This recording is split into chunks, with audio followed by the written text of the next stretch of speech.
हिमाचल प्रदेश में इन दिनों सियासत बहुत ज़्यादा जो है वो गर्माहट, सियासी गर्माहट हिमाचल प्रदेश में हो चुकी है। आज मुख्यमंत्री सुखविंदर सिंह सुक्खू हिमाचल प्रदेश से बाहर हैं और वहाँ तेलंगाना में उन्होंने आज भगवान तिरुपति जी के जो दर्शन किए, वहाँ पर पूजा अर्चना की। एक तरफ मुख्यमंत्री बाहर है प्रदेश से और उनके लौटने का भी कार्यक्रम आपको हम बताएंगे, और दूसरी तरफ यहाँ सियासी गर्माहट में जो है वो भारतीय जनता पार्टी ने आज भी उनके नेताओं ने कई तरह के तंज कसे और कई सियासी घटनाक्रम आज भी प्रदेश में रहे हैं। उनकी हम चर्चा जो है वो आपसे इस बुलेटिन में करेंगे। तो मुख्यमंत्री सुखविंदर सिंह सुक्खू कल भगवान तिरुपति का आशीर्वाद लेकर जो है वो वापस लौटेंगे, लेकिन कल उनका जो लौटना वो चंडीगढ़ तक का रहेगा और परसों यानी मंगलवार को मुख्यमंत्री हिमाचल प्रदेश में वापस जो है वो आ जाएंगे। तो सीएम आज जो है वो तेलंगाना में है। उन्होंने रविवार को भगवान तिरुपति जी के दर्शन किए। एक वीडियो जो है वो उनका वायरल हुआ। उस वीडियो में बताया गया कि मुख्यमंत्री वहां पर बालाजी के दर्शनों के लिए पहुंचे हैं, परिवार के साथ हैं। उनके साथ जो कैबिनेट मंत्री हैं राजेश धर्माणी वो भी परिवार के साथ हैं और मीडिया एडवाइज़र नरेश चौहान भी उनके साथ वहां पर मौजूद हैं। अपने परिवार के साथ वो भगवान का आशीर्वाद लेने के लिए गए हैं। तो कल शाम को तिरुमाला से सीधे चंडीगढ़ जो है वो मुख्यमंत्री लौटेंगे। मंगलवार को उनका शिमला पहुंचने का कार्यक्रम है। इसके बाद वो मंत्रियों के साथ यहाँ पर बैठक करेंगे।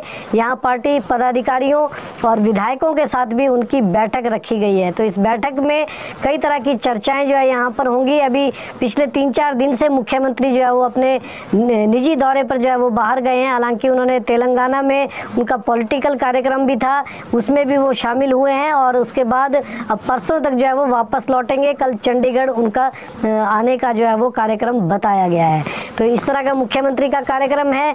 अन्य खबरों की अगर हम बात करें तो कांग्रेस के 4 चेहरे फाइनल कब तक होंगे, इसको लेकर हम अगर चर्चा करें तो दिल्ली में कांग्रेस के 4 चेहरों को फाइनल करने के लिए जो है वो बैठक होने जा रही है, आपको बता दें।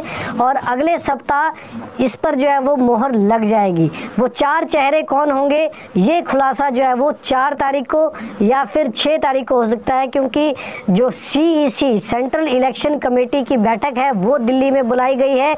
मुख्यमंत्री वापस लौटेंगे, उसके बाद एक बार फिर उनका जो है वो दिल्ली जाने का कार्यक्रम बनेगा। तो दिल्ली में ये बैठक जो है वो 4 तारीख को भी संभावित है और 6 तारीख की डेट तो इसमें दी गई है। तो CEC की बैठक होगी, उससे पहले स्क्रीनिंग कमेटी की बैठक होगी जिसमें कांग्रेस के 4 चेहरे जो लोकसभा के प्रत्याशी घोषित किए जाने हैं उसकी संभावना यहाँ पर जो है वो इस बैठक में बढ़ चुकी है। आपको बता दें मंडी और हमीरपुर की बात अगर हम करें तो यहाँ पर स्थिति लगभग कांग्रेस की तरफ से क्लियर है। हमीरपुर से सतपाल सिंह रायजादा जो है वो प्रत्याशी बनाए जा सकते हैं। अभी मोहर लगनी बाकी है, लेकिन चर्चा जो है वो इनके नाम पर जो है वो हो चुकी है। मंडी से प्रतिभा सिंह जो है वो कांग्रेस के सामने एक दमदार प्रत्याशी के रूप में मौजूद हैं। तो हालांकि वैसे प्रतिभा सिंह ने पहले इनकार कर दिया था, मगर हाईकमान ने उन्हीं पर दाव खेलने के लिए उन्हें तैयार कर दिया है। कांगड़ा से आशा कुमारी जो पुरानी नेता है, कांग्रेस की वरिष्ठ नेत्री हैं, उनका नाम जो है वो सबसे आगे इस वक्त चल रहा है। और भी कुछ नाम है लेकिन अब तक फाइनल कुछ ही इस पे नहीं हो सका है। अभी शिमला पर जो है वो पूरी तरह से असमंजस बना हुआ है। शिमला में कई तरह के समीकरण बदलते जा रहे हैं। यहाँ पर कई नाम जो है वो कांग्रेस पार्टी के सामने जो है वो आ रहे हैं। 16 लोगों ने यहाँ पर आवेदन कर रखा है, लेकिन आवेदनकर्ताओं के से अलग उनसे बाहर भी जो है वो कुछ और चेहरों की यहाँ पर तलाश की जा रही है। तो देखना होगा कि शिमला संसदीय क्षेत्र से अभी कौन होगा। अभी कोई भी नाम यहाँ से जो है वो प्रमुख तौर पर नहीं लिया जा सकता है। तो मुख्यमंत्री सुखविंदर सिंह सुक्खू 4 तारीख को वापस दिल्ली जो है वो जा सकते हैं और माना जा रहा है कि 4 या 5 तारीख को दिल्ली में स्क्रीनिंग कमेटी और सेंट्रल इलेक्शन कमेटी की बैठक होगी, जिसमें लोकसभा चुनाव के लिए लड़ने वाले जो प्रत्याशी होंगे उनको फाइनल कर दिया जाएगा। इस दिन प्रत्याशियों की घोषणा जो है वो कांग्रेस पार्टी कर सकती है। तो इस बैठक में के लिए प्रतिभा सिंह कांग्रेस अध्यक्ष वो भी जाएंगी, मुकेश अग्निहोत्री भी जो है वो दिल्ली जा सकते हैं। तो इस तरह कांग्रेस पार्टी जो है वो अगले सप्ताह तक अपने 4 टिकट जो है वो फाइनल यहाँ पर कर देगी। हालांकि अभी जो विधानसभा उपचुनाव भी है हिमाचल प्रदेश में 6 सीटों पर, उन सीटों पर अभी जो है वो प्रत्याशी कांग्रेस की तरफ से नहीं आएंगे, लेकिन भारतीय जनता पार्टी ने उसमें भी अपने प्रत्याशी पहले ही घोषित कर दिए हैं जो फील्ड में उतर भी चुके हैं। इससे पहले यहाँ पर विधायकों की राय लेने के लिए कांग्रेस पार्टी जो है वो बैठक करने जा रही है। कांग्रेस पार्टी टिकट घोषणा से पहले अपने विधायकों, पूर्व विधायकों और पूर्व प्रत्याशियों से, जो विधानसभा चुनाव में जो है वो पूर्व प्रत्याशी रहे हैं, उनसे भी जो है वो चर्चा करेगी, उनसे राय मशविरा किया जाएगा, उनकी राय ली जाएगी कि चारों संसदीय क्षेत्र में उनके एरिया से कौन दमदार जो है वो प्रत्याशी हो सकता है। इसके लिए शिमला संसदीय क्षेत्र की बैठक जो 3 तारीख को होनी थी वो अब 2 अप्रैल को जो है यहाँ पर बुलाई गई है। वहीं मंडी में भी 3 अप्रैल को प्रभारी जो वहाँ के हैं विक्रमादित्य सिंह वो बैठक करेंगे। विधायक और पूर्व विधायक भी उनकी बैठक में जो है वो शामिल रहेंगे। तो बैठक बुलाई गई है जिसमें कौल सिंह ठाकुर भी होंगे और दूसरे बड़े नेताओं को भी वहां पर बुलाया गया है। तो इस तरह से कांगड़ा संसदीय क्षेत्र की जिम्मेदारी प्रभारी के तौर पर चंद्र कुमार की है और हमीरपुर की जिम्मेदारी हर्षवर्धन चौहान के पास है। इन सभी का फीडबैक दिल्ली की जो बैठक होने वाली है उससे पहले लिया जाएगा और प्रभारी राजीव शुक्ला को ये लोग अपनी रिपोर्ट इन बैठकों के बाद जो है वो भिजवा देंगे। तो 4 तारीख से पहले ये रिपोर्ट भी जो है वो दिल्ली चली जाएगी और कुल मिलाकर जितने भी नाम होंगे उन पर चर्चा करके नाम जो एक नाम जो है वो फाइनल कर दिया जाएगा चारों संसदीय क्षेत्रों से। हिमाचल प्रदेश कांग्रेस पार्टी में जो पिछले विधानसभा चुनाव में जो बागी हुए थे, जो बगावत कर चुके थे नेता, उन लोगों की एंट्री जो है वो अब शुरू हो चुकी है। पार्टी ने विधानसभा चुनाव में बगावत करने वालों को वापस लेना जो है वो शुरू कर दिया है। आज पार्टी की ओर से एक लिखित आदेश जो है वो जारी हुआ है। इसके मुताबिक सुला विधानसभा क्षेत्र से जगजीवन पाल की एंट्री हो गई है, आनी विधानसभा क्षेत्र से परशुराम की एंट्री हो गई है और उनको पार्टी में जो है वो वापस ले लिया गया है।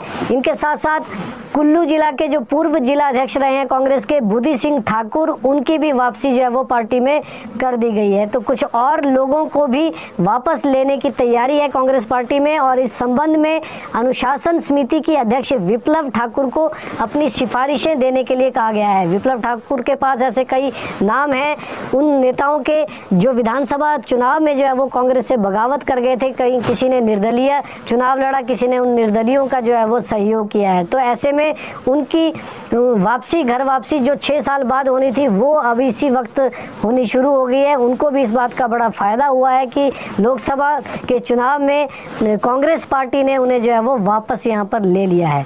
भारतीय जनता पार्टी की बात करें तो पूर्व मुख्यमंत्री और विपक्ष के नेता जयराम ठाकुर की इस वक्त जो है वो मान मुनव्वल की बातें चल रही है। जयराम ठाकुर ने मोर्चा संभाला हुआ है बड़े नेताओं को मनाने का, उनके घर जाकर मुद्दों पर चर्चा की गई। इस दौरान निर्दलीय विधायक आशीष शर्मा जो हाल ही में भारतीय जनता पार्टी में उन्होंने ज्वाइन किया है, वो वहां पर साथ में थे। होशियार सिंह जो देहरा से विधायक हैं लेकिन त्याग पत्र दे चुके हैं, अभी तक मंजूर नहीं हुआ है, वो उनके साथ थे। साथ ही कुटलैहड़ से भाजपा ने देवेंद्र भुट्टो को जो है वो टिकट दिया है, वो भी धूमल से मुलाकात के लिए साथ गए थे। उन्होंने धूमल का आशीर्वाद वहां पर लिया और उनसे काफी बातचीत वहां पर की। इनसे पहले आपको बता दें राजेंद्र राणा जो जिनका 36 का आंकड़ा जो है वो धूमल परिवार के साथ माना जाता था, वो भी पिछले दिनों राजेंद्र राणा वो भी गए थे प्रेम कुमार धूमल से मुलाकात करने। और इंद्रदत्त लखनपाल जिनको बड़सर से भाजपा ने टिकट दिया है, कांग्रेस के बागी हैं, उनको वो भी धूमल का आशीर्वाद लेने के लिए जो है वो वहाँ उनके घर तक पहुँच चुके हैं। एक तरफ ये नेता जो है इन्होंने आज मुलाकात की है पूर्व मुख्यमंत्री प्रेम कुमार धूमल के साथ। दूसरी तरफ सुधीर शर्मा जो कांग्रेस से बागी होकर अब धर्मशाला से भाजपा के टिकट पर चुनाव लड़ने वाले हैं, उन्होंने भी पूर्व मुख्यमंत्री शांता कुमार के घर जाकर उनसे आशीर्वाद लिया। बड़े नेताओं को साथ लेने के लिए इन दिनों खासी कसरत जो है वो भाजपा के ये नेता कर रहे हैं। खुद जयराम ठाकुर ने जो है वो मोर्चा संभाला हुआ है, बड़े नेताओं से मिलने पहुंच रहे हैं।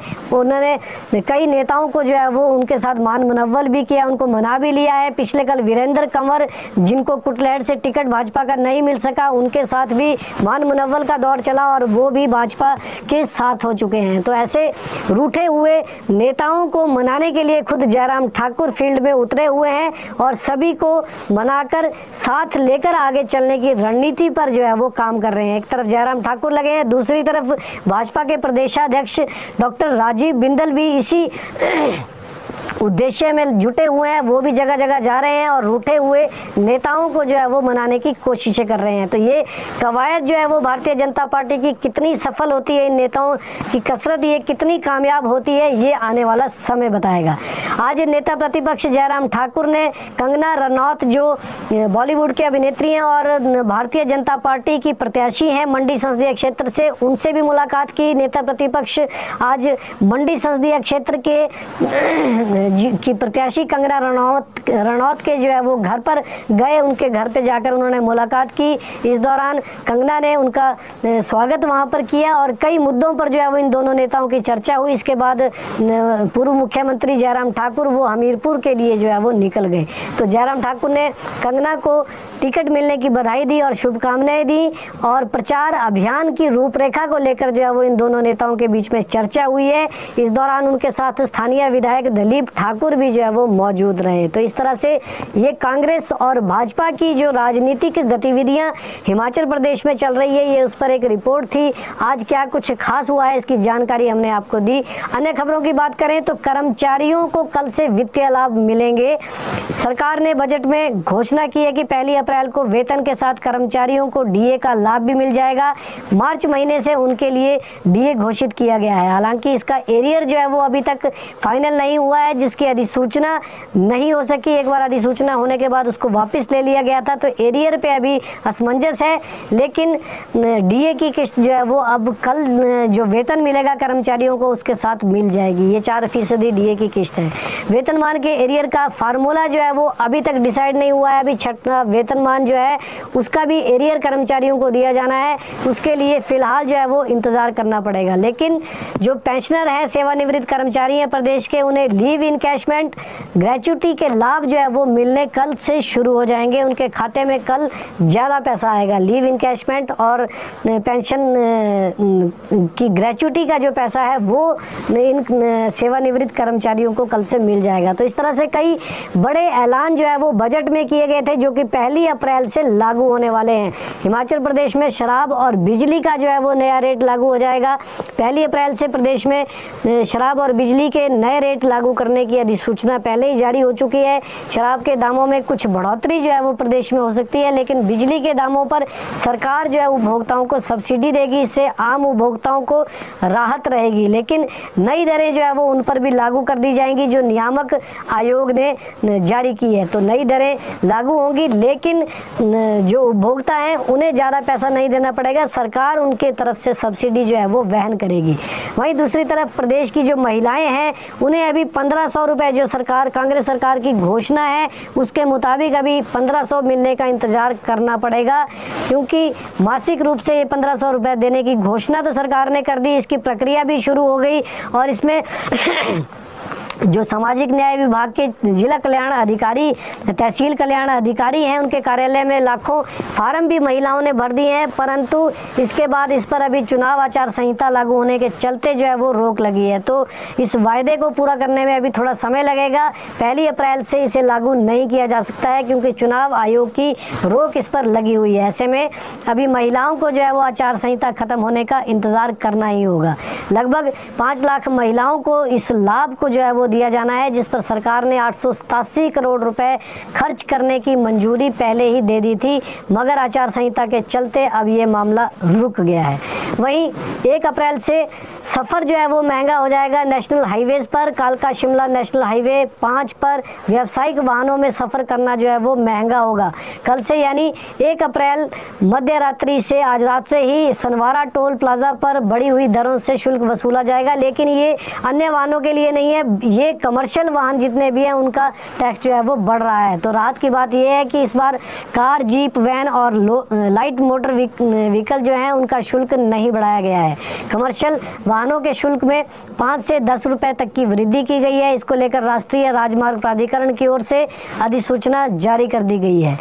गौर रहे कि कालका शिमला नेशनल हाईवे 5 पर परमाणु सोलन 4 लेन में सनवारा टोल प्लाजा NHAI की ओर से स्थापित किया गया है। प्रत्येक वर्ष अप्रैल में टोल प्लाजा का शुल्क जो है वो बढ़ाया जाता है, पास भी महंगा हो गया है। 20 किलोमीटर क्षेत्र में पंजीकृत वाहनों को भी अब 340 रुपए देने होंगे। वर्तमान में टोल कलेक्शन का कार्य रिद्धि सिद्धि एसोसिएट की ओर से यहाँ पर किया जा रहा है। आगामी दिनों में भी यही कंपनी टोल शुल्क वसूलने का कार्य करेगी। तो कंपनी को NHAI ने सिस्टम को अपडेट करने के निर्देश जारी कर दिए हैं। फास्टैग लगे वाहनों को सामान्य दर से भुगतान जो है वो करना होगा, जबकि बिना फास्टैग वाहनों को दोहरा शुल्क अदा करना होगा। इसी तरह की व्यवस्था यहाँ पर रहेगी। हिमाचल प्रदेश में मौसम ने एक बार फिर से अपना रुख बदल दिया और बड़ी बात यह है कि मार्च का महीना आज खत्म हो रहा है, अप्रैल महीना शुरू हो रहा है और अप्रैल के महीने में हिमाचल प्रदेश में गर्मियां होनी जो है वो शुरू हो जाती थी, लेकिन इस बार मौसम पूरी तरह से बदला हुआ है। किन्नौर और लाहौल स्पीति में फिर से हिमपात हुआ है। लाहौल स्पीति के गोंदला, कुकुमसेरी और केलांग में जो है वो बर्फबारी हुई बताई जा रही है। लाहौल स्पीति के गोंदला में 21.8 सेंटीमीटर तक बर्फबारी दर्ज की गई। किन्नौर के कल्पा में भी रिकॉर्ड हिमपात जो है वहां पर दर्ज किया गया। शिमला, कुल्लू, मंडी और चंबा में 1-2 स्थानों पर आज ओलावृष्टि भी देखी गई है। तो बारिश, ओलावृष्टि और हिमपात होने से प्रदेश भर का तापमान जो है वो इस वक्त लुढ़क चुका है। सुबह और शाम के समय जो है वो काफ़ी ज़्यादा ठंड है और अब दिन में भी जो है वो ठंड का एहसास होना शुरू हो गया है। कल्पा, भरमौर का न्यूनतम तापमान जो है वो 0 में चल रहा है। प्रदेश में 1 और 2 अप्रैल को मौसम साफ बना रहेगा, ये मौसम विज्ञान केंद्र से जो है वो जानकारी मिली है। और 3 से 6 अप्रैल तक फिर से बारिश होगी, ओलावृष्टि होगी। इसका येलो अलर्ट जो है वो मौसम विभाग की तरफ से जारी किया गया है। तो हिमाचल प्रदेश में इस ठंडे मौसम का मजा लेने के लिए काफ़ी ज़्यादा संख्या में जो है वो टूरिस्ट भी यहाँ पर पहुँचने शुरू हो चुके हैं।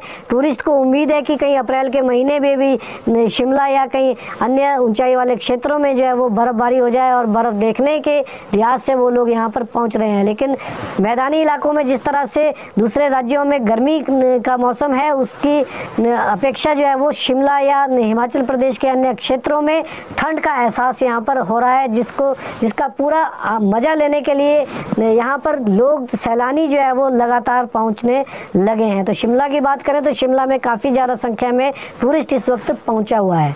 कृषि और बागवानी पर जो है ये मौसम की मार जो है वो काफ़ी ज़्यादा पड़ रही है। स्टोन फ्रूट है, उसके बाद अब नाशपाती पर भी जो है वो बारिश का काफ़ी असर देखने को मिल रहा है।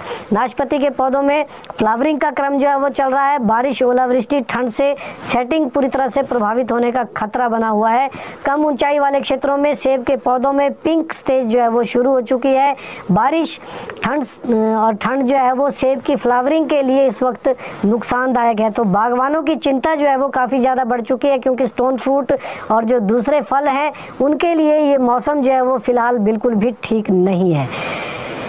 क्राइम की खबरों की बात करें तो शिमला के रोडू में युवक का मर्डर हुआ है। रोडू के अस्तानी गांव में ये वारदात जो है वो पेश आई है। मृतक की पहचान 30 वर्षीय कमल के तौर पर की गई है। आरोपी रवि इसमें जो है वो गिरफ्तार किया गया है, नेपाल का रहने वाला है। दोनों युवक रोडू में दिहाड़ी पर काम करते थे। बीते शनिवार रात को किसी बात को लेकर आपस में इनका झगड़ा हो गया और झगड़े में रवि ने कमल को मौत के घाट उतार दिया। तो फिलहाल पुलिस ने आरोपी को पकड़ लिया है। आरोपी को कल न्यायालय में पेश किया जाएगा और इसकी आगामी कार्रवाई की जाएगी। वहीं एक कार और बाइक में जोरदार भिड़ंत का मामला भी आया है। एक मौत इस घटना में हो चुकी है। हमीरपुर के मटन सिद्ध बाईपास रोड पर बीती रात को एक कार और बाइक की जोरदार भिड़ंत हो गई। इस टक्कर में बाइक सवार की मौके पर ही जान चली गई, जबकि बाइक के पीछे बैठा व्यक्ति जो है वो घायल हो गया है। ओवरटेक करते हुए ये हादसा वहां पर पेश आया।